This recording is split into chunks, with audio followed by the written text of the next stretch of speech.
Hindi naman siya yung actual na nag-disburse noon. So siguro ang pagpaliwanagin yung mga disbursing officers, pagpaliwanagin kung bakit nila ginawa yon at kung yung ba allowed. Yun yun. Ang gusto ko lang kasi maging fair, kasi we should be also we should also igagalang natin yung Office of the Vice President kasi nakita ko yung Quadcom. Yung Quadcom noon, napanood ko yung mga proceedings nila. Talagang parang na-incentivize kasi sila noon, di ba? Na-incentivize sila billions of allocations.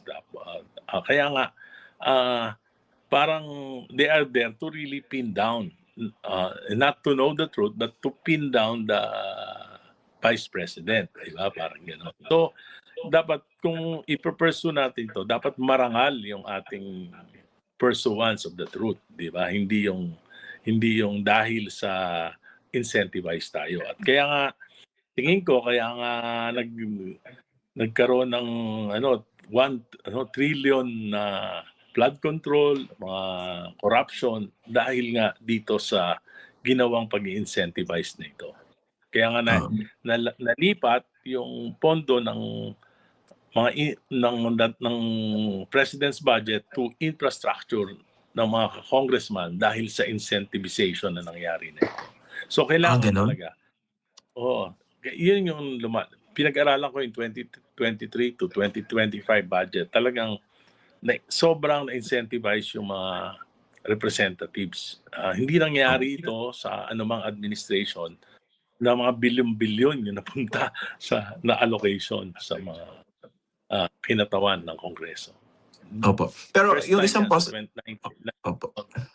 Yung isang possibility kong, hindi ba pwedeng pareho ring totoo? Na-incentivize, assuming, no? Na-incentivize itong mga congressmen ito kaya dumiin sila ng ganun sa Vice President. That may be taken as true. Pero at the same time, pwedeng totoo rin na lahat yung ibinibintang doon sa Vice President. Pwede. Kaya nga, sabi ko, kung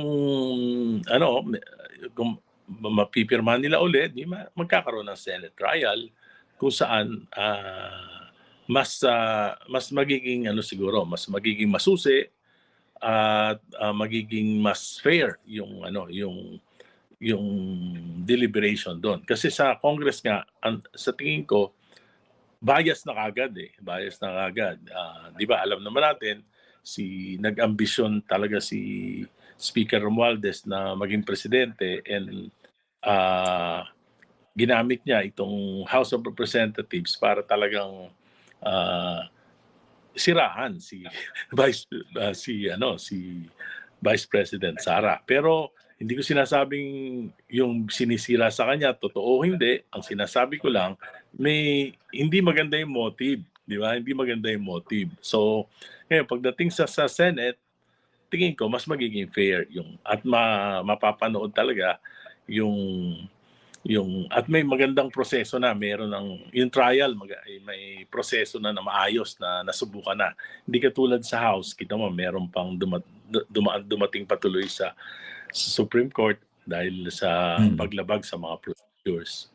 Oo. Ang sa akin naman po iniiwasan ko rito yung by talking about one side, baka naman ma-romanticize o mapagmukhang santo yung kabila. Kasi pwedeng parehong may kasalanan Pwedeng parehong parehong at fault, no? Pwedeng inside ng mga kongresista at fault, inside ng Vice President also at fault.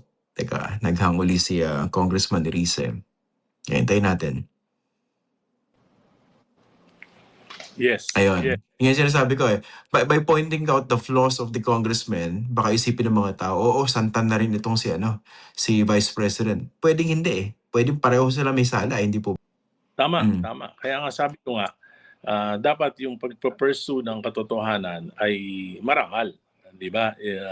Dapat justified. Kasi anong nangyayari, parang yung pamamaraan ay hindi naging maayos. Kaya kahit totoo, parang magkakaroon ng doubt.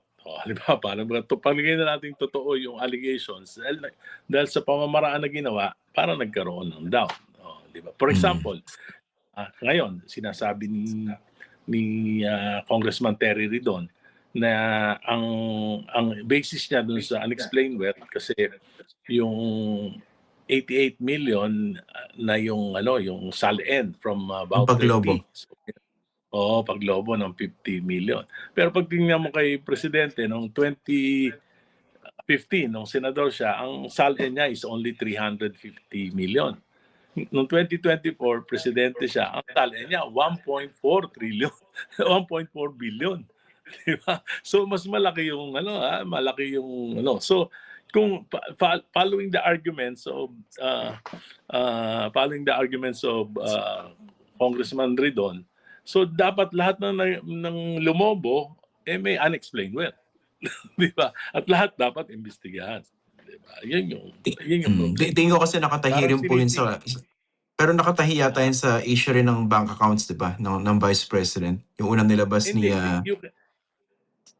you cannot hindi mo pwede may privacy hanggang walang kaso. Hindi mo masasabing totoo yung inilalabas hangga't walang kaso na ang court ang nag-order. So kaya nga kung may allegations lang ng corruption, unexplained wealth, di ba parang yung logic hindi, parang selective justice yung mangyayari, selective prosecution yung mangyayari. Kaya kinakailangan talaga mas mabuti na ako, mas may tiwala ako kung sa trial sa Senate kasi lalabas doon lahat.